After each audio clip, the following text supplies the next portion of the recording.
It's important that you get evaluated by a doctor, whether that's your primary care provider or urgent care or a chiropractor or any other type of provider right away. One of the biggest things we see that delays claims or not high settlement offers is a delay in treatment. We also see gaps in treatment.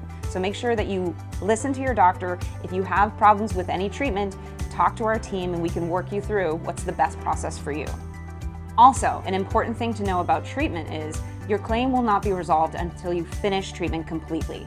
It's not advisable to try to settle your case early on because you want to make sure that you've completed all your treatment, that everything's truly behind you. And the insurance carrier won't settle claims by claim by treatment.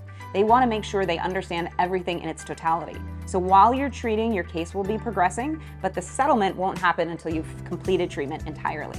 Now, if you have any questions about the treatment that you're getting, or perhaps trying another modality of treatment, feel free to call our team and we can walk you through that process.